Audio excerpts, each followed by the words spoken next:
বিশ্ব সংবাদ মাধ্যমের স্বাধীনতা সূচকে গত বছরের তুলনায় ১৬ ধাপ এগিয়েছে বাংলাদেশ।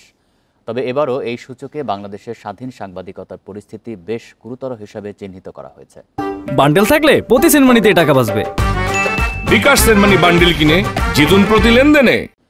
শুক্রবার ২০২৫ সালে সংবাদ মাধ্যমের স্বাধীনতা সূচক প্রকাশ করে সাংবাদিকদের অধিকার নিয়ে কাজ করা আন্তর্জাতিক সংস্থা আরএসএফ।